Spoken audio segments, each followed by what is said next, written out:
Thank you everyone for joining us today at the 10th Annual Recovery Advocacy Day here at the Capitol. My name's Kristen Varner and I am the Director of Dauphin County Drug and Alcohol Services. I'm also a woman in long-term recovery. I've been in recovery since September 2nd, 2005.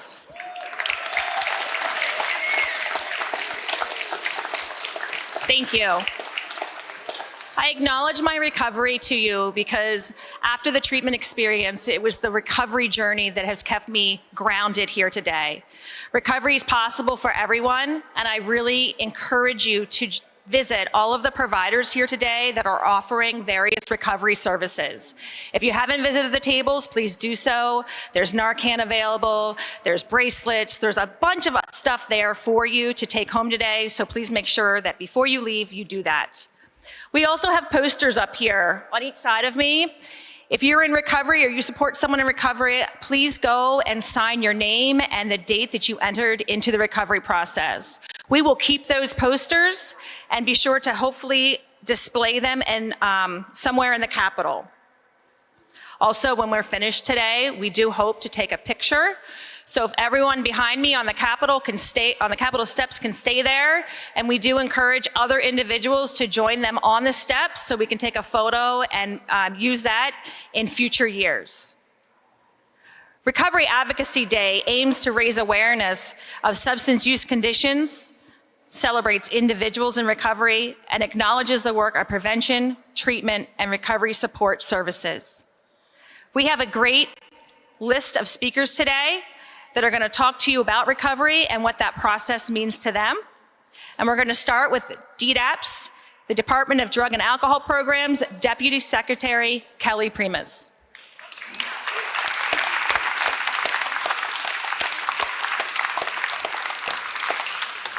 Hey, everybody, good afternoon. On behalf of the Shapiro administration and Dr. Latika Davis-Jones, thank you for the opportunity to be here today. And to everyone in recovery, stand tall, be proud, and recover out loud.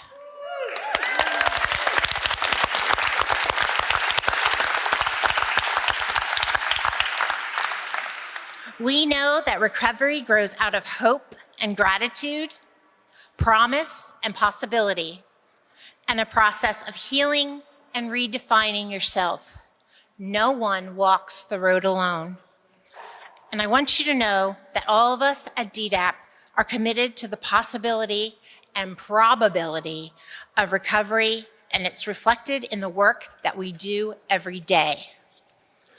We are fortunate to have a governor in Pennsylvania who believes in the opportunity, the purpose, and possibility that comes with recovery.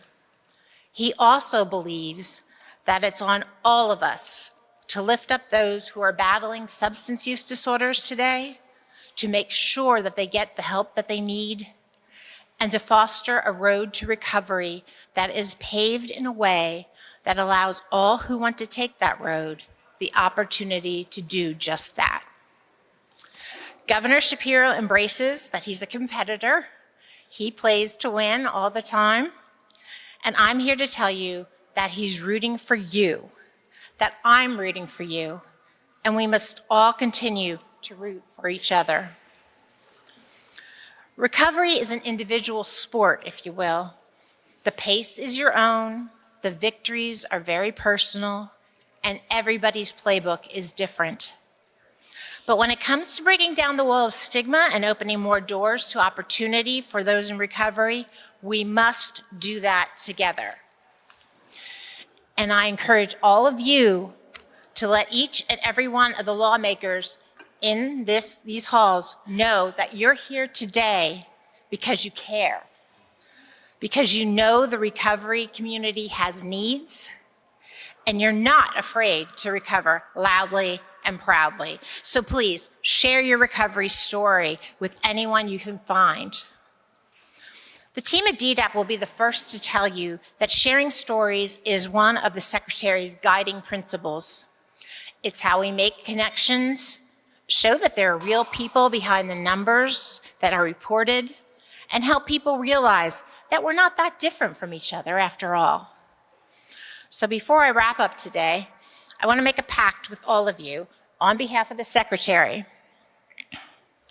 DDAP will take each and every opportunity we can to tell DDAP's recovery story if you continue to tell yours. So how does that sound? Yes? Great.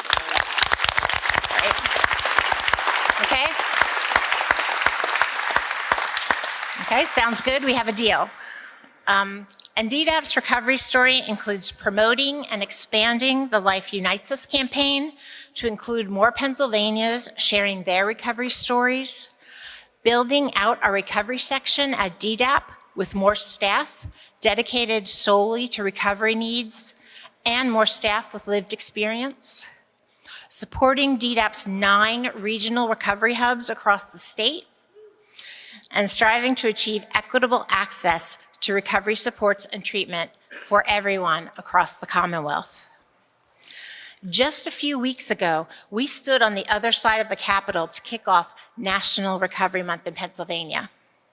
And between then and now, we have celebrated with hundreds of people in recovery around the state.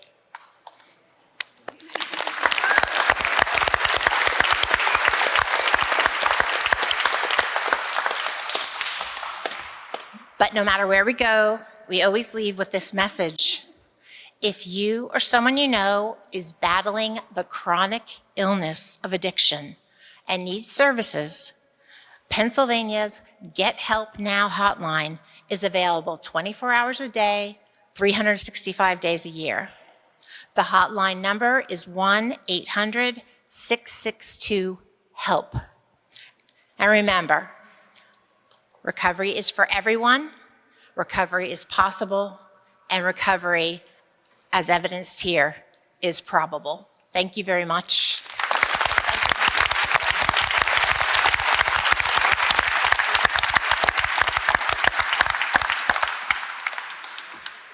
Thank you, Kelly. And now we have Matthew Wolikovich. Please come up.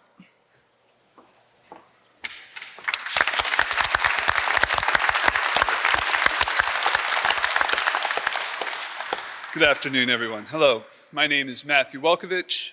I'm an assistant district attorney in Lycoming County, Pennsylvania, but more importantly, I'm a person in long-term recovery. And for me, that means I've not had a drug or drink since March 21st, 2011.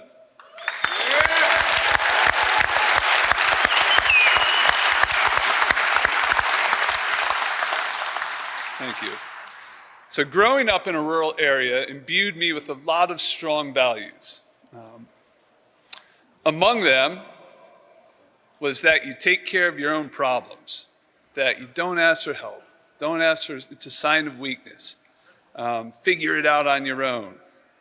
That was one of those. That was something that I carried for many, many years.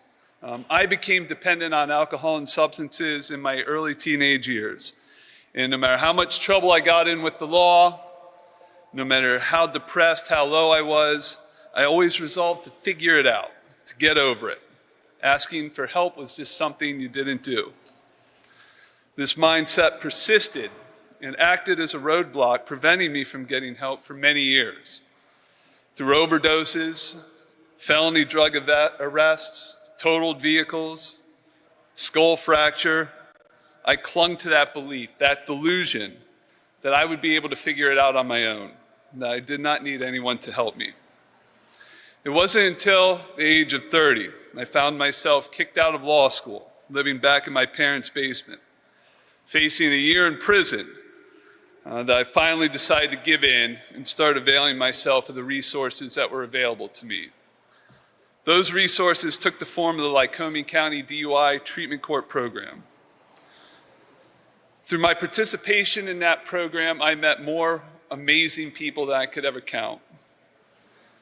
Through them, I learned that I didn't need to be scared, that I could ask for help, that I didn't need to be ashamed, that I didn't need to hold my pride in the way of recovering. Sometimes that's easier said than done, but I took it and ran with it. All the way back to law school to finish my degree, where I passed the bar and fighting through multiple denials because of my criminal record to finally get my law license here in Pennsylvania back in 2015.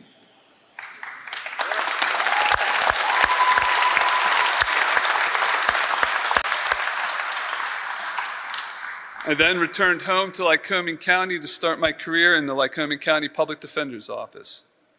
And it was there that I truly found purpose in my life that I carry to this day, advocating for individuals in the criminal justice system with drug and alcohol problems, fighting to give them the same chances that I was given.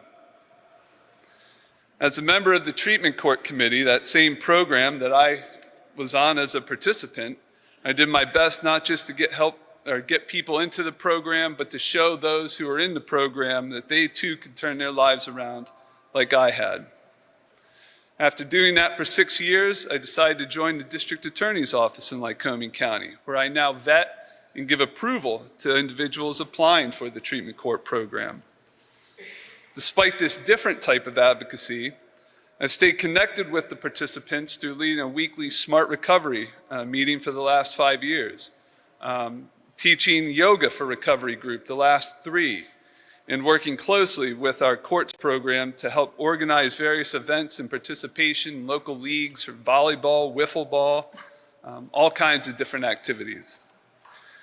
In the legal community, amongst the population with no shortage of egos and judgment, I've never hidden the fact that I am in recovery.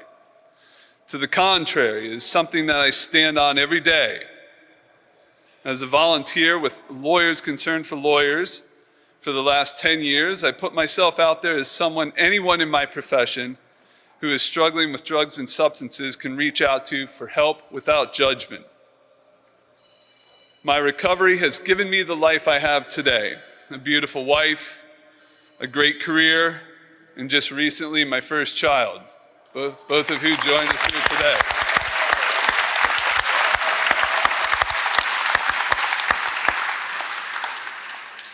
It has taken me from appearing before judges as repeat defendant to arguing in front of our state superior and Supreme Courts right up there on the 3rd floor. I am employed by the very man who prosecuted me on felony heroin charges years ago. I am given the responsibility of prosecuting some of the most significant cases in our office, including murders, major sex offenses, armed robberies, and major drug cases. But it's the work that I continue to do on our county's treatment court which brings me the greatest satisfaction and allows me to help the most people possible in my community. Recovery has allowed me to repair the damage of my past, build a bright and shining future I could never have dreamed of. I am proud to be a person in recovery, and I'm proud to advocate for people like me every day. Thank you very much.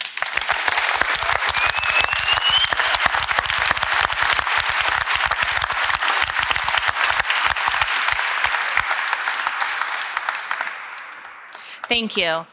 And now we'll bring up Mike Straley.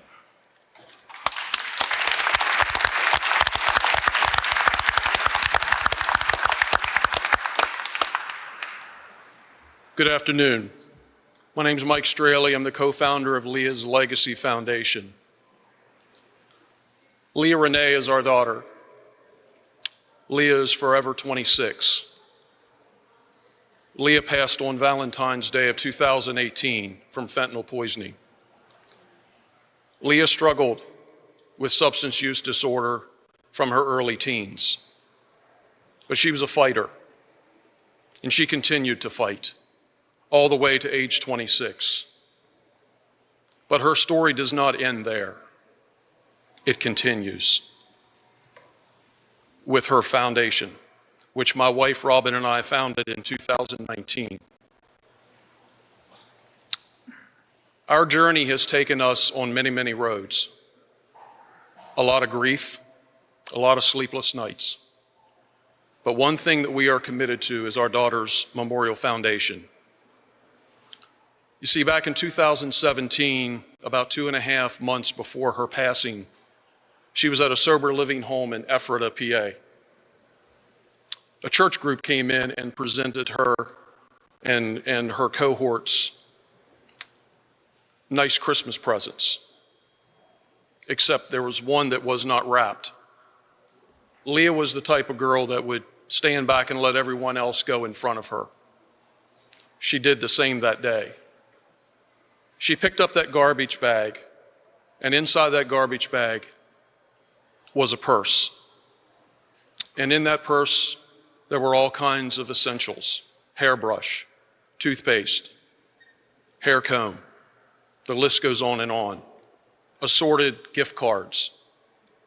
She called us and was so excited about what she had received. On March 1, we were supposed to meet her for dinner in Delray Beach, Florida. Instead, we had her memorial service in Hagerstown, Maryland. My wife and I wanted to do something in her memory. We did not know what that would be. 4 days later, we were back in our home church, and there was this hand that appeared over my left shoulder. And on that hand, there was a card, and on that card, the words said, "Be a voice." And I turned around, and it was our friend. And she winked at me and nodded as though I was supposed to know what to do with those words. I did not, but I kept that card, and I put it in my walk-in closet. And every morning and every night, I would look at that. A few months passed. I was on my way home from work one evening, and this voice appeared in my head. It was not a loud, audible voice, but it said, "Recreate the bag." And I said to myself, "Recreate the bag" is a question mark. Recreate the bag. And then it hit me. We were supposed to recreate the bag that our daughter had received in December of 2017. Only that bag was not a garbage bag. That bag was going to be a reusable purple drawstring bag filled with essentials, very similar to what Leah had received at that sober living home in 2017. And so that's my wife and I's life's mission. We both have full-time jobs, but we go to sober living homes. We go to agencies and organizations that help support women in recovery. And we share Leah's journey, and we share our journey as grieving parents, because the grief does not leave. The reason why we have grief, and for those that have lost a loved one, what I like to say, and it holds so very, very true, the reason why the grief does not leave us is because it's proof of love. The proof of love that we had for our daughter, and it will continue, and it's as strong as it was before when she was on this earth. To this day, we have an operations center that stores all of the product. It's Leah's Legacy Operations Center. If you were to walk in that operations center today, you would see the number 700, actually 714. We have presented 714 Leah Legacy bags to women in recovery all across the state of Pennsylvania, over into Maryland, into West Virginia.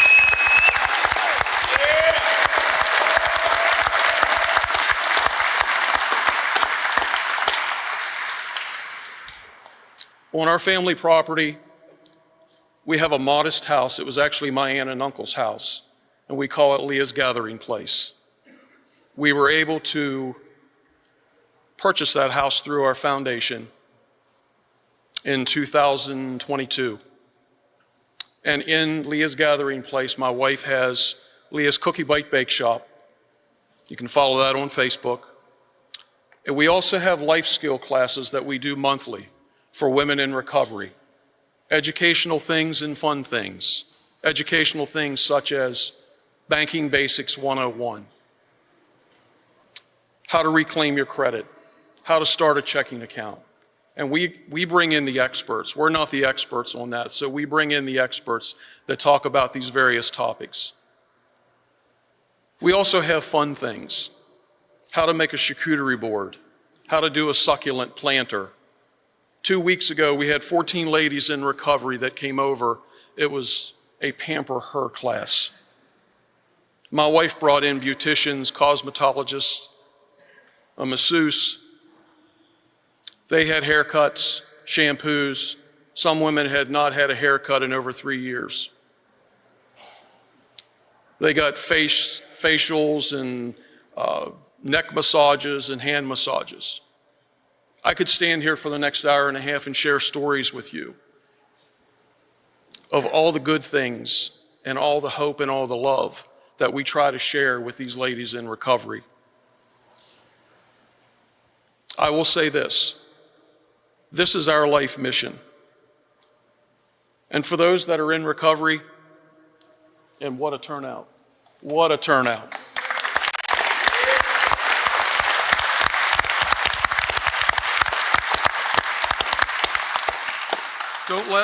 Don't let the past steal your present.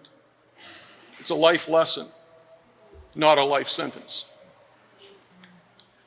Recovery is a personal journey, one that my daughter experienced, and she went down that recovery lane so many times.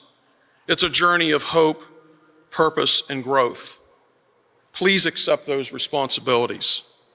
And I'll leave you with this. Bloom where you're planted. Bloom where you're planted. Recovery is a battle. Keep fighting and hold on. Thank you.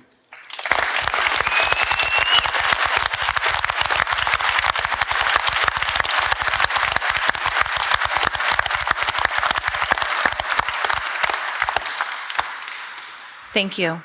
Thank you. Next up, we have Senator John Kane.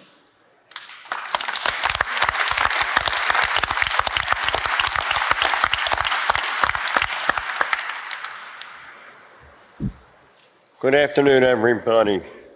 I am Senator John Kane. I represent the 9th Senatorial District, which encompasses parts of Delaware County and Chester County.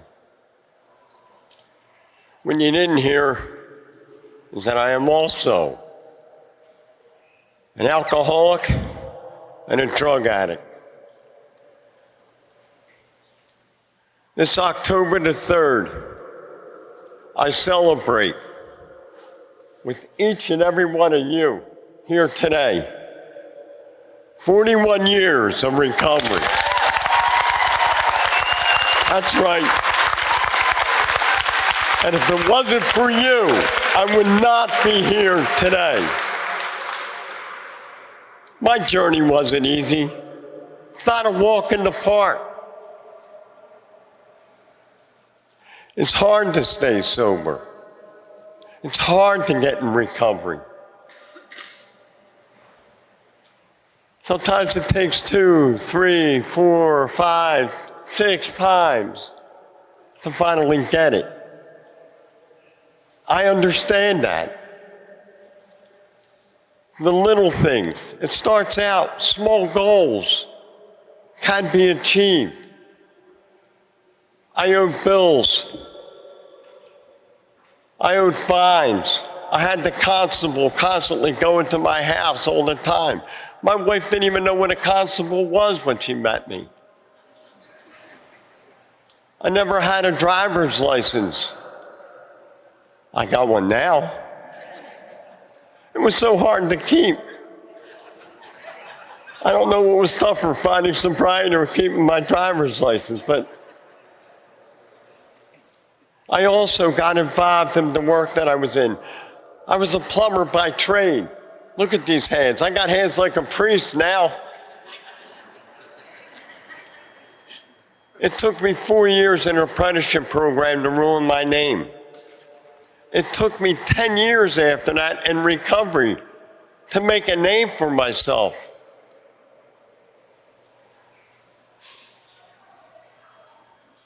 Second chances. It's all about giving us the opportunity. And somebody gave me a second chance. Somebody sold me in recovery. They brought me into my union. They brought me in on the political action committee. Hence the reason why I got involved in politics.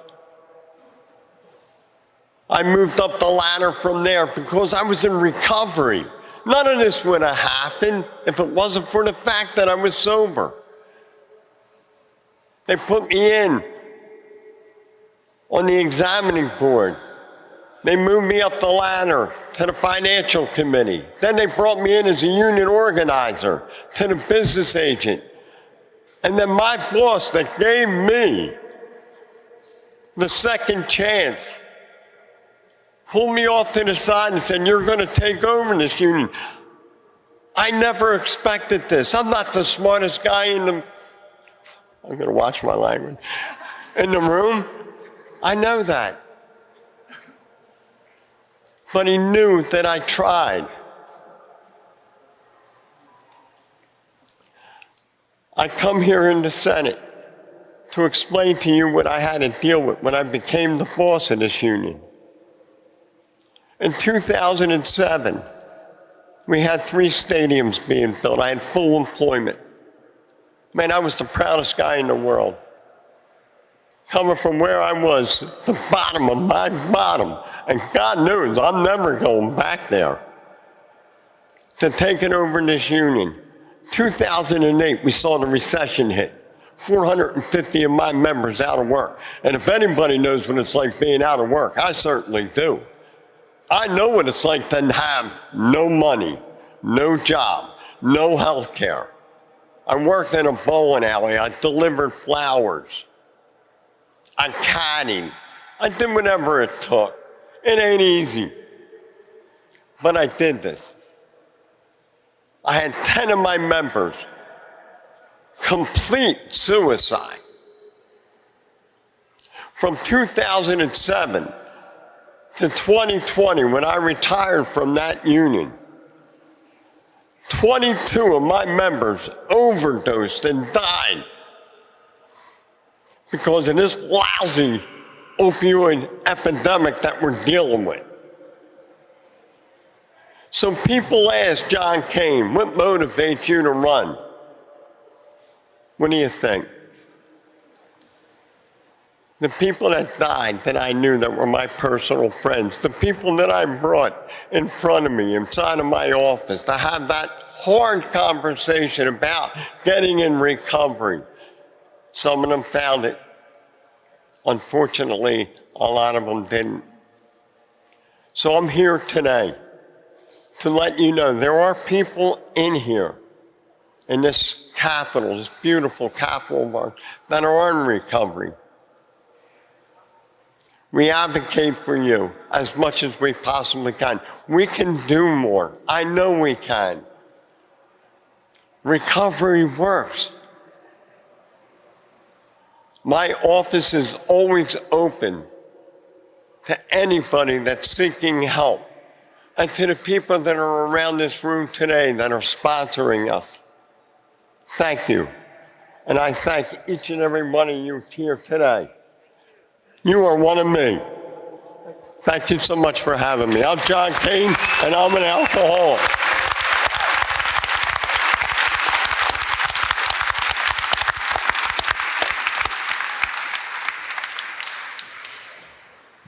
Thank you. And Senator, we would be honored if you would take these posters into your office when we're done signing them. Thank you. Appreciate it. And now we have Robert Hamilton.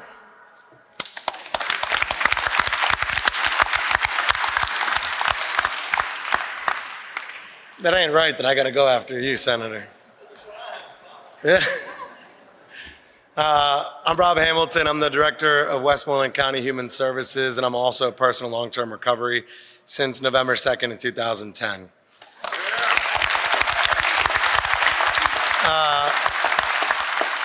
What I'll say is, you know, in your mind, you like prepare for these things, and I had like a whole speech before the speech, and then I walked in here and forgot it.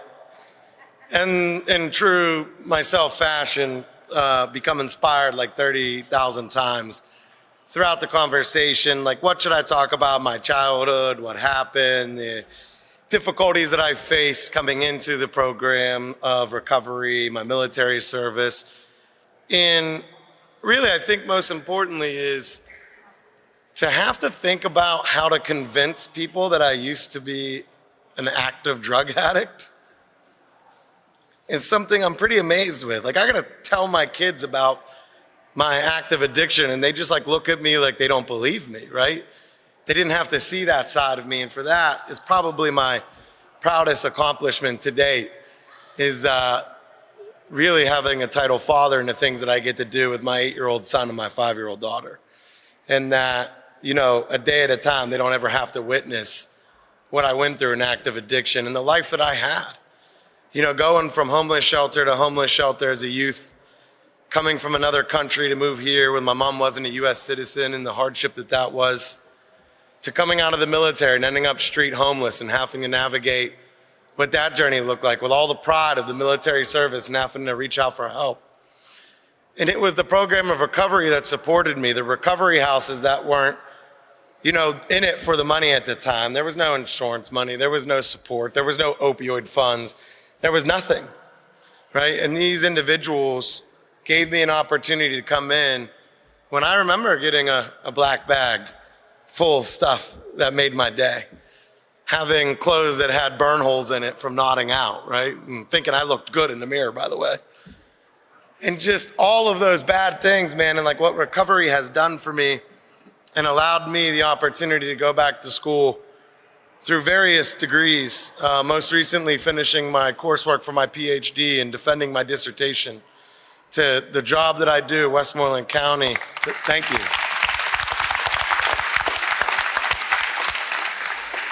To the job I get to do, Westmoreland County, in the same county that really prosecuted me, that tried to help me, whether I was too proud to accept it or take it at the time, I really am not sure.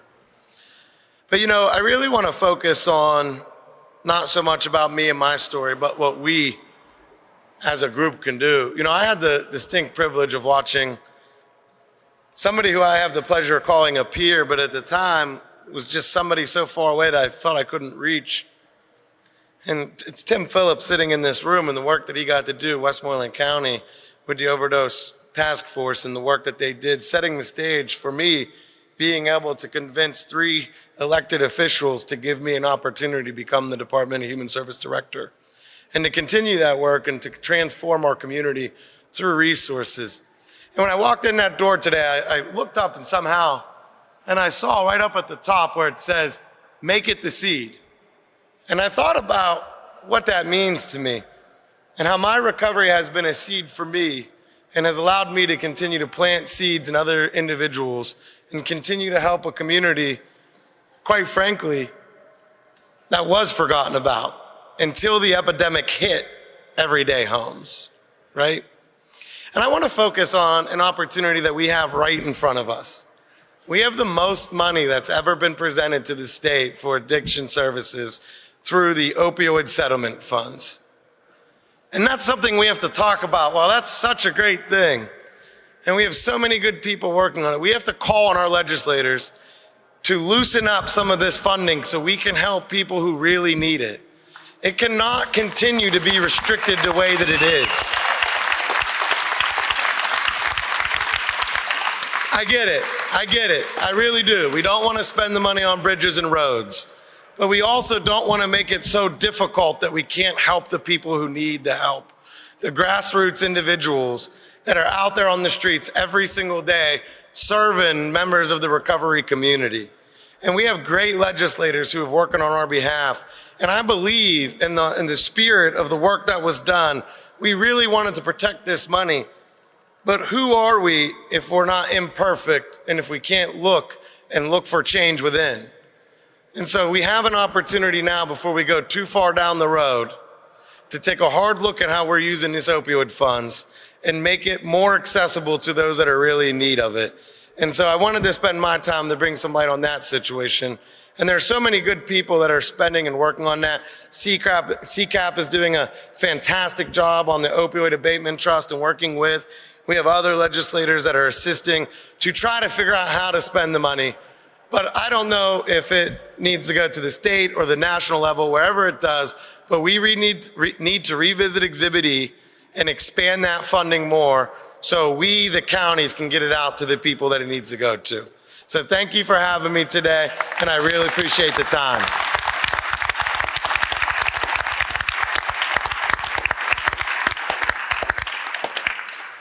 Thank you. And finally, to close out today's event, we have Representative Jim Gregory.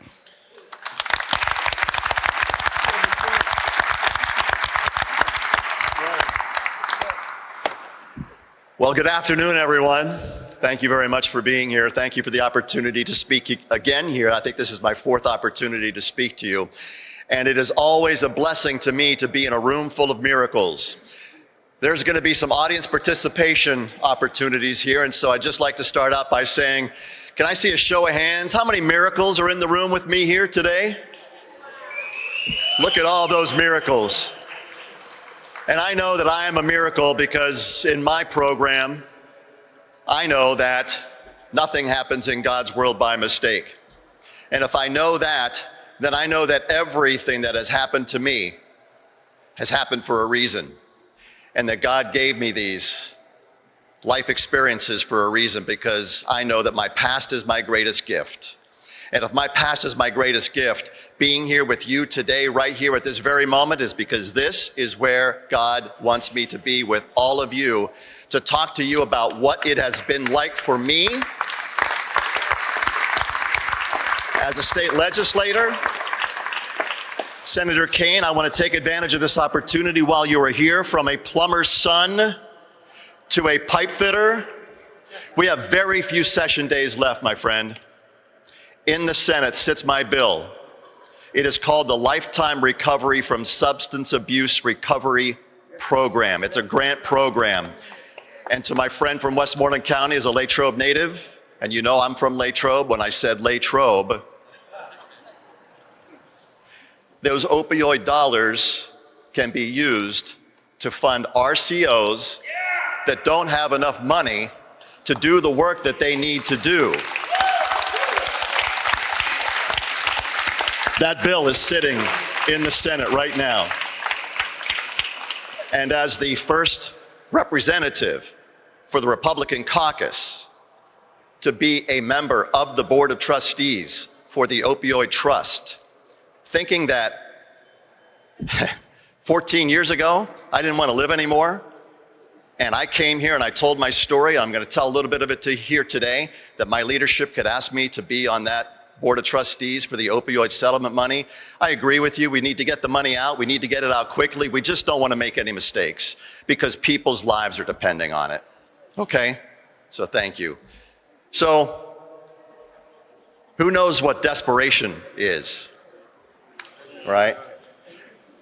And how many of you know what the gift of desperation is? February 6, 2010, I was desperate. How desperate was I? On my way home from my child's hockey game, I called home to let my then wife know I was on my way, and she said, when you get home, we need to have a conversation. I said, about what? She said, well, your son found your cocaine stash in the basement, and we need to talk about it. What do you think the first words out of my mouth were? Desperate, desperate. Think, what were my first words? Whatever you do, don't throw it away. Whew. The next morning, I reached out to a friend, and I realized the difference between desperation and the gift of desperation. I asked him, I need help, and he said, are you ready to quit drinking today? February 7th, 2010. That's my recovery date.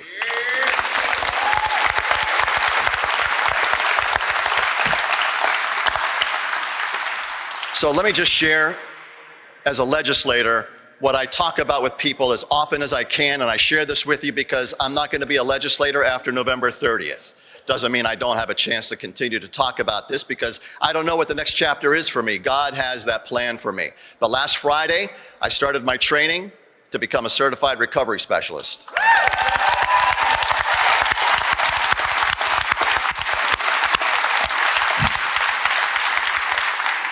It doesn't pay the same as a legislator, but I'm okay with that. I love what I've gotten to do as a legislator, to talk about recovery, to talk about treatment, to talk about overdose. I lost a brother to a cocaine overdose. Isn't that shocking? They found him with the needle in his arm, and it didn't stop me from doing it. because I'm an addict. I have a thinking problem. About 1.5 years into my recovery, I came home with my big book in hand and I asked my then wife to please read page 97 so she could understand why I'm having such a great day.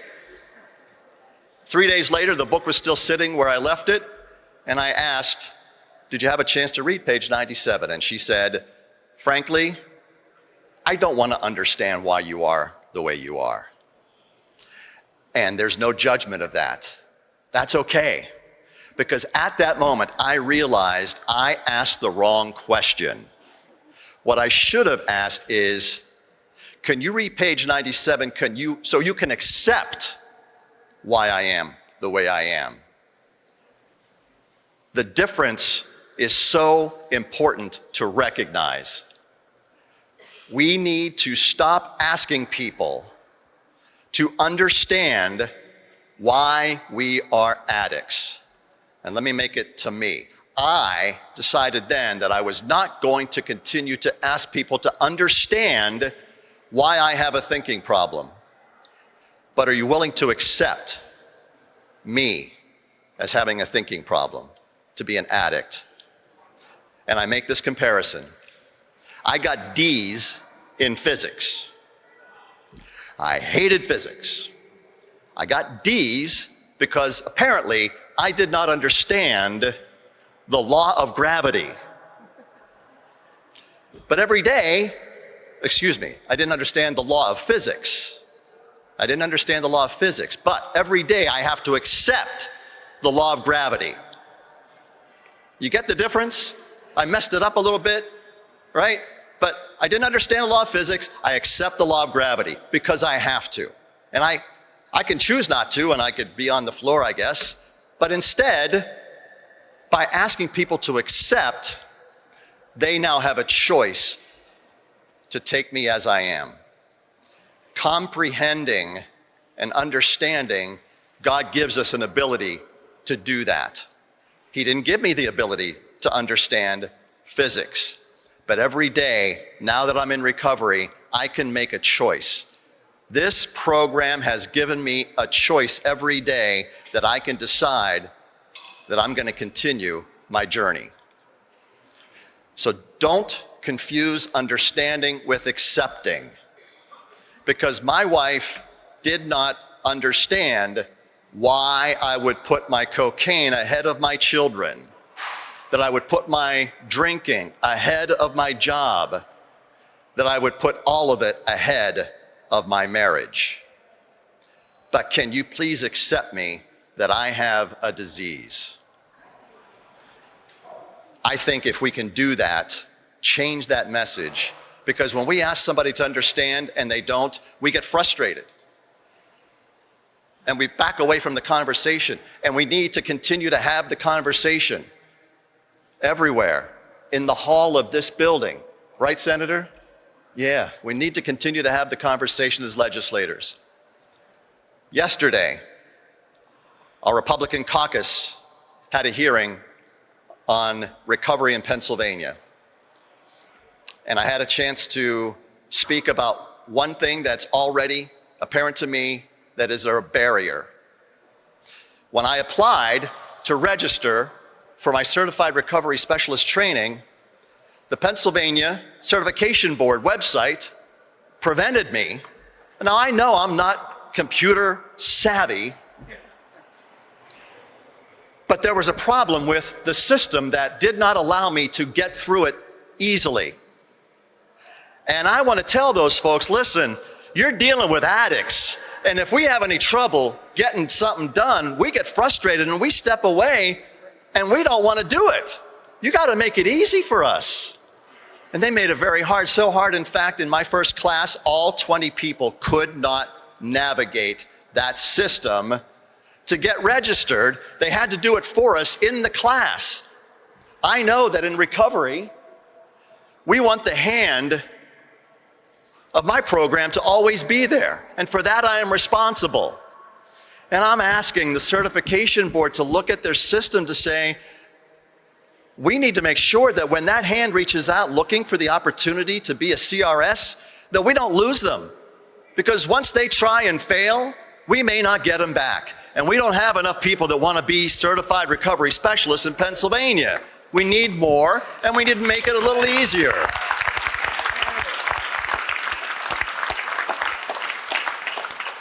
So, isn't this a great thing, a great day? Goodness gracious. This gentleman just walked up, and as I walked up, he shook my hand, and we said, "How we doing, brother?" We are brothers and sisters in recovery, my brother. God bless you. God bless all of you. Thank you for the opportunity to speak. And just know that here in the halls of the Pennsylvania legislature, we are doing everything we can to improve recovery in Pennsylvania. Thank you very much.